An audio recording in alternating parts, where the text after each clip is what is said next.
came on here before and did a video about deception. And the main point of my message was God will lead you away from deception. You know, it's God's wisdom that protects us from deception, right? It's his grace that pulls us out of it. But ultimately, it's our willingness and our ability to submit to his will that keeps us from staying in it or going back to it.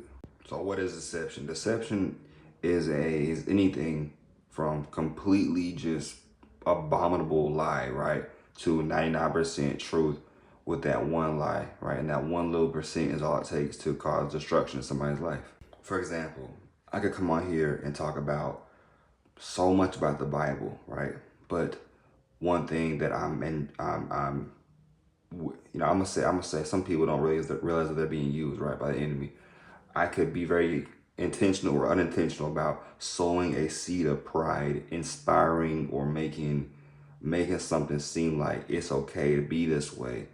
You know, making a personality like projecting a personality dynamic onto people, and they're like, you know what?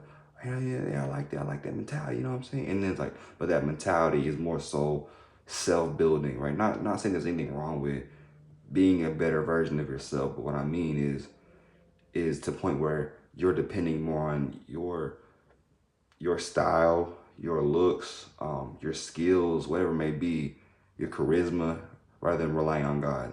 Like you're trying to rob God of his glory in what you do. You want the praise. Before I fully accepted what God's grace was, I was deceived for a season by the religious spirit. I was toiling to still be accepted, right? The religious spirit loves to use these scriptures out of context, right? Faith without works is dead. Thing is, God already accepted you. You don't need to do anything for him to keep accepting you like he's gonna change his mind. But think about it this way, right? You as a parent, right? Your child makes many mistakes.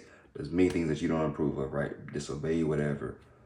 Would you disregard them, send them to the adoption home? I'm talking about a parent with the average mentality of a parent, right? Not the more wicked ones. So God, being as almighty and all righteous as he is, right, with the fulfillment, right, through sending his son, which all he ever really wanted was mercy and for us to have a deep connection with him through faith, you think he would do that? How much greater is his love than ours? Ultimately, you can't stay deceived unless you want to be deceived. You know, see, a season of deception is a learning point. It's to learn something. It's an opportunity to grow in discernment so that you can pass the wisdom on that to others.